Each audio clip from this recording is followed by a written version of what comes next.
this for a tough choice early on. Which direction they go here is going to say a lot about what this team wants to do.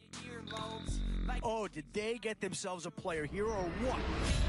Got the spark, about to flare the fuse.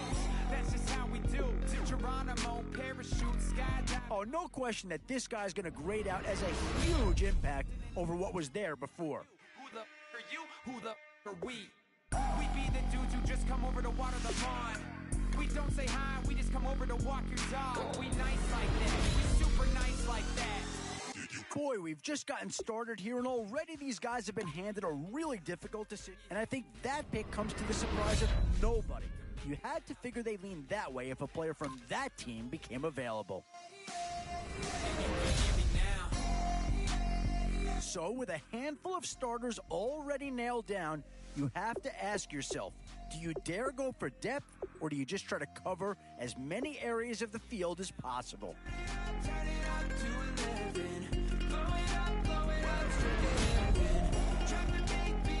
Definitely some options with this pick. Do you take a skill player here, or get yourself some help up front? Where to now? Do you get yourself a big brute for the trenches, or someone who can really help you out at a playmaker type spot? And this team does have a lot of needs, but this guy is a legitimate star, and he'll make everyone around him better.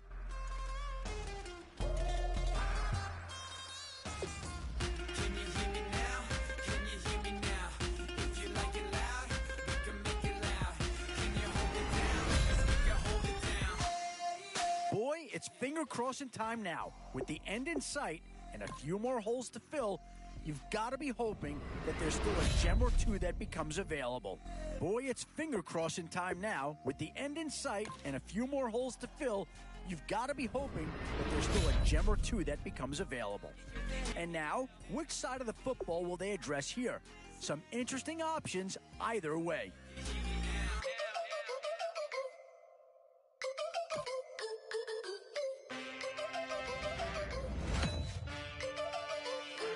Still a few holes on this roster and not a lot of time. Yeah, I don't think you needed a crystal ball to see that pick coming.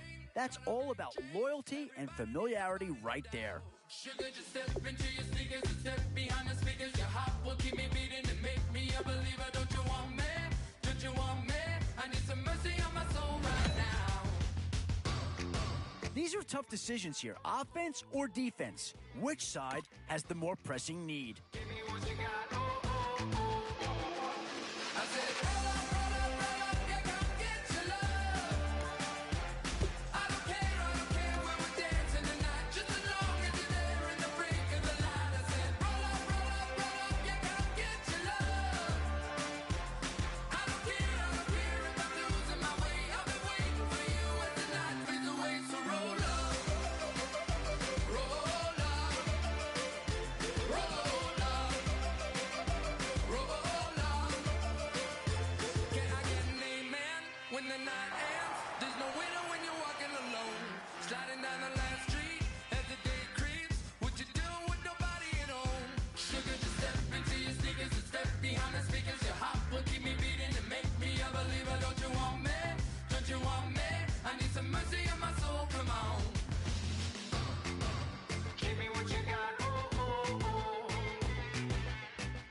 Thank you, Larry. Brandon Gaudin, along with Charles Davis here in the booth. We are set for a spectacular draft champions matchup and some spectacular talent on your screen right now. Let's not waste any more time. Let's get down to the field for kickoff.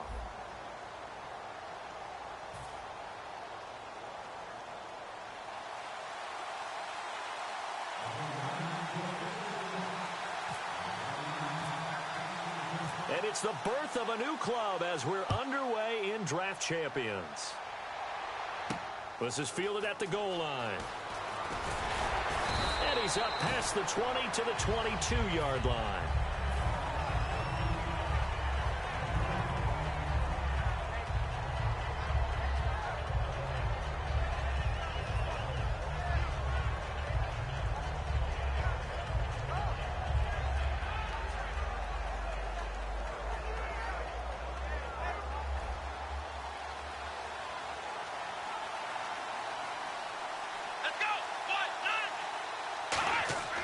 They'll come out throwing here on first down.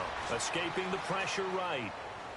Into double coverage, and it's intercepted. Picked off Byron Jones. And his guys are going to get the football at the 37-yard line. That could be a downside of putting together a team in draft champions week one. It's early. You might have some of these mistakes. You're exactly right, because it does take time to build chemistry, trust, right? Understanding where guys are going to be. And I think that's what led to the interception. They just don't know each other well enough yet. That should build up as the season goes on. He's going to hit his man out of the backfield, complete. That's going to go as a loss of 7, and it'll set him back for second down. When you lose that kind of yardage on a pass play, you often expect it to be a sack. But that wasn't the case there. They completed the pass. Probably would have been better off just dropping the football and making an incompletion as opposed to catching it and losing that kind of yardage. After that throw, it was definitely one that he would love to have back. I wonder what's going through his head. I wonder what kind of mind game he's playing with himself to get himself back on track. Because a lot of guys, that's what they do. They have little triggers that when the mechanics are off, or if they make a bad throw, that they go to that place to get themselves back in sync. This offense really put themselves in a tough spot on first and second down, needing long yardage to try and pick up a first down, and they ended up getting a great run. Explosive, picked up nice yardage. You don't expect to be in this situation on fourth down, but guess what? It all started with what happened on first and second down. Really. Oh, they flip it to the kicker. He looks like he's going to throw it. And Corliss has it. Touchdown, 49ers. Andrew Corliss, 31 yards. And the Niners have taken the early lead. And the fake field goal works to perfection. You don't see it often, and they caught him by surprise. And how about the guts to call it in that situation? Think you're going to get an easy... Oh, they flip it to the kicker. He looks like he's going to throw it. And unable to connect. They don't get the two-point conversion here.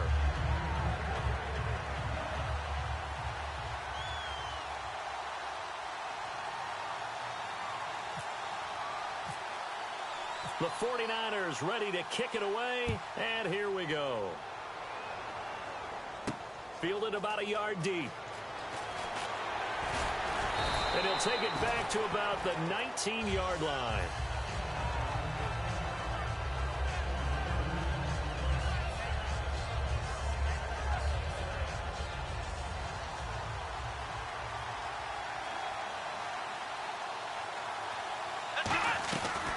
Now the first carry here for Todd Gurley. And he'll lose yardage here, back to the 15. That's going to go as a loss of 4, and it'll be second down. Brandon, that play ended so fast, it's almost as if the quarterback handed it to the runner, and the tackler was there right away for a loss of yardage. The play-action fake. They'll look to throw. Out to his left. Wide open. It's Marshall, complete. And he's brought down after a good gain. And a nice gain at 21 yards. So after that big play, let's see if they can catch their defense maybe on their heels. They'll look to throw now on first down. And no escaping this time as he'll go down. They got him for a sack. Ben Heaney coming with pressure. He drops him on the blitz for a loss of 12. Here we go. Back to throw. Looking for Marshall, but it's intercepted. Picked off by Dominique Rodgers-Cromartie. And they'll set up shop in enemy territory at the 45-yard line. And San Francisco gets set to go here. And they'll just simply be looking to build off the confidence of the last time out where they scored a touchdown. And confidence is powerful, isn't it? When you've scored once, you feel like you can go back out there and get it done again. Doesn't matter what the defense throws at them. They feel like thrown across his body, and it's intercepted. Picked off by Will Hill. And he'll bring it all the way back just a yard or two shy of midfield. The Seattle now ready to march onto the field. And following the interception, we'll see what they can put together on this drive. I can hear my old college coach right now. He always used to tell us before every game, the team making the fewest mistakes will win. What they're hoping is that that last mistake is their only one of the game. Coaches, that's all they talk about, turnovers, right? Minimizing those and maximizing opportunities. And a nice little broken tackle run there by Todd Gurley, the 10th pick in the 2015 draft.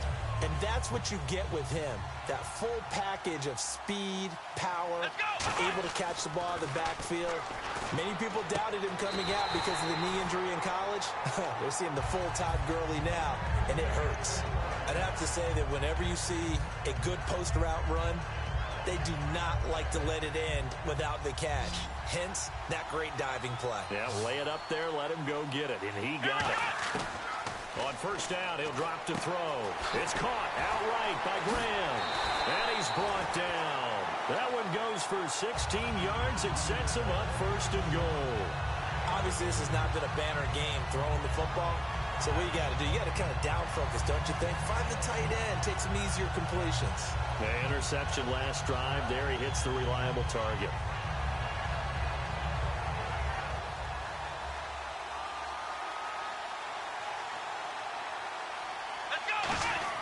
He'll look to throw. And here's another interception, the third of this first quarter. Picked off by Duke Williams. And it's a good return here as he'll get all the way up close to the 35. The 49ers offense now, they work their way back onto the field. And last time wasn't pretty. One play and an interception. We'll see if they can do better. I want to see if they want to go ahead and throw the ball again now on this drive after what happened on the last one. Throw it on the first play. Give the quarterback some confidence. See what happens. Being chased out left. He was looking for Odell Beckham that time. And that'll bring up second down. Unable to connect on the first down pass play. Now it's second down. Get ready. Blue 58. They'll hand it off now. Williams. And nowhere to run on the interior of that defensive line. He'll get back only to the line of scrimmage. Second quarter now. Brandon Gaudin, Charles Davis with you. It's the 49ers in control of the football. They've got it 3rd and 10 here to start things out.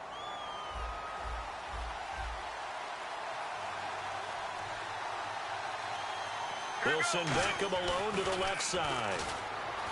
Now Palmer buying time to his left. And this is going to be incomplete.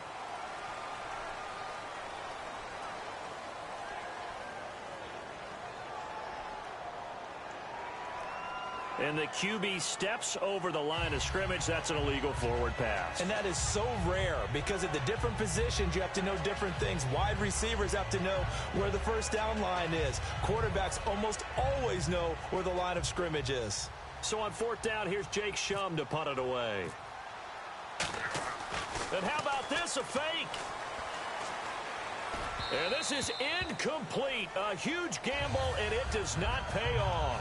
The Seattle now ready to march out of the field. And 3 interceptions in this game. And I would have to think, I wasn't a quarterback, but number 4 is kind of, oh, you're like, oh, man, I can't throw 4. No, what's interesting is what do the coaches decide to do now? Having thrown 3, do you alter your offensive strategy? Do you take the ball out of his hands and maybe turn to the running game? Or do you have that supreme confidence that he's going to turn things around? We'll see what they do. So incomplete on first. Let's see what second down has in store.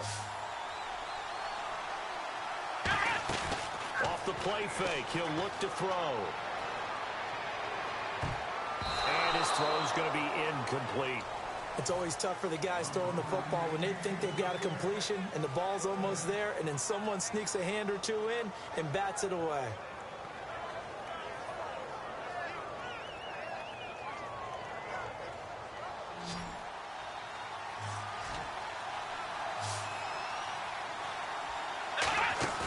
On play action, they'll throw. And his pass is intercepted for the 4th time today. Picked off Byron Jones. And he returns it here to his own 18-yard line. The San Francisco offense getting their last-minute instructions before they take over here.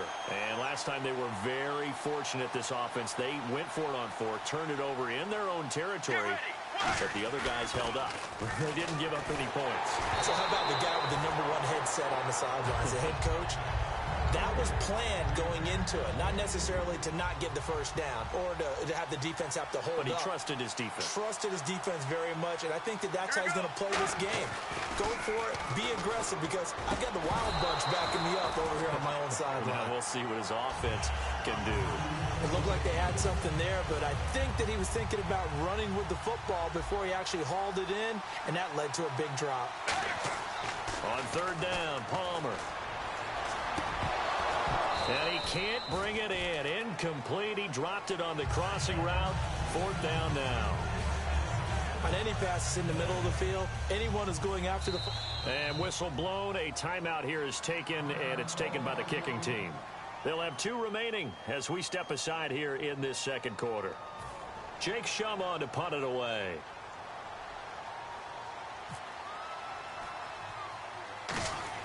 And they're going to try this again. It's another fake. And this is incomplete. A huge gamble, and it does not pay off. Here come the Seahawks now, set to take over on offense. And following the interception, just any interception, are you a little bit more cautious when you start that next drive, or no, you just throw that out the window? I think you are. I don't think that there's any way you can run back out there and go, totally didn't affect me. Let's just go ahead and be loose with the football again. You're going to take care of it, but you have to be careful about being too cautious, because now you can't run any offense at all. Still want to attack. We'll see how they attack them here. And after the play on the ground, that brings up second down here. They come up in an empty set. 4 wide receivers, 1 tight end. And he can't hang on. He had a good shot there for his 3rd pick of the game. Instead, it's third down. Not only did they drop what looked like an interception in the end zone, they blew a golden opportunity to shift the momentum. They'll set up to throw. That's complete right around the 8. 4 yards on the play, and that leads to the 1st and goal.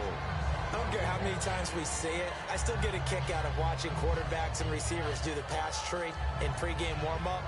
But I always remember that when we go to practices, we see that after practices as well. They really tune it up, don't they? They tune it up. They know why they do it for these situations. First down. And they build that trust, and that's why they're able to find him in this type of a situation.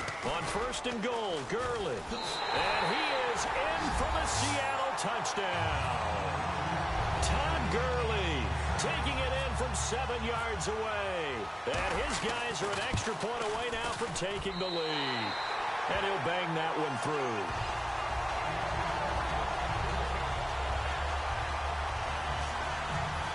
Boy, I guess they're going to keep trying to put the pedal to the metal here. They're going to try an onside kick.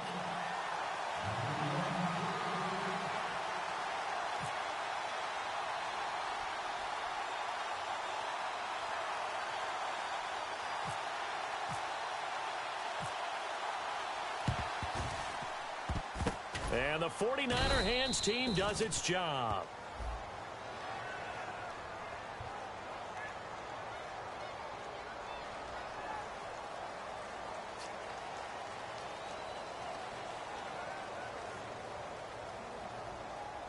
And they'll start this drive with very good field position. They'll send Beckham alone to the left side. They go play action here on 1st down. The Pro Bowler Odell Beckham, the intended receiver. That'll bring up 2nd down. The good signal callers would never go back in the huddle and play the blame game because they need those guys to protect him. But on that last one, his offensive line, they lost their leverage very quickly, and that's why they were able to get to him and hit him as he tried to throw the football and force an incompletion. 2nd and 10 now, and it's Palmer. It's incomplete. Took a shot, couldn't connect.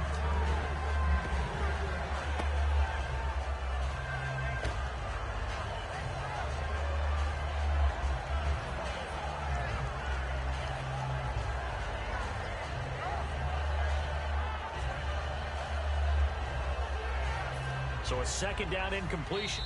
And now the Seahawks are going to take a timeout here on defense. They'll have 2 remaining as we step aside here in this second quarter.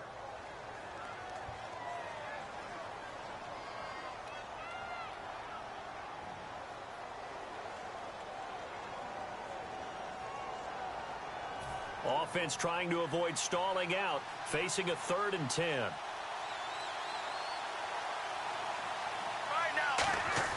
Now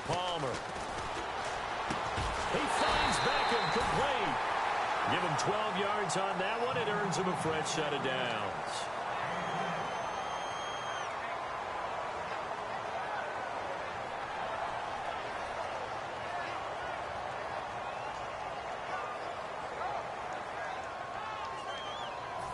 Two minutes remain here in the first half. We'll come back to San Diego after this timeout. They come out here in the eye. Now a play fake here on first down. And his throw is incomplete.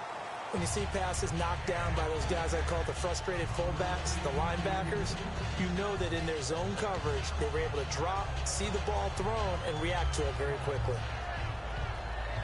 Second down now after the incompletion.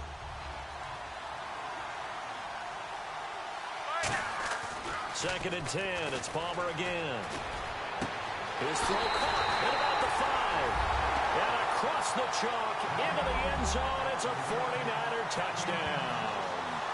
Odell Beckham, 25 yards for the touchdown. And once again, the 49ers are back out in front.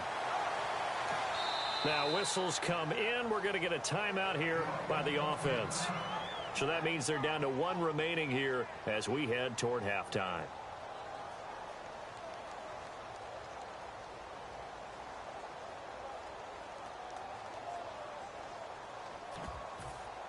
Nick Novak on now for the extra point. Oh, they flip it to the kicker. He looks like he's going to throw it. And they don't get it.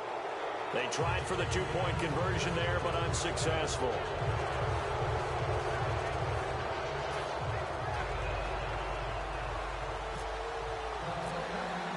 The kickoff unit is out on the field, and they will send this one away. That'll be taken in the end zone. And the decision to come out is going to cost him 5 yards with a new rule as he's taken down right at the 20-yard line. The Seattle now ready to march onto the field. And they're hoping to capture some of that magic they had last time out when they were able to put together a scoring drive. But they're still down here, Charles. Not the major concern, though, because of what you talked about. They scored the last time out. They feel good about themselves. And my goodness, another interception. Picked off by Dominique Rodgers-Cromartie. And he will return this one to the 30-yard line.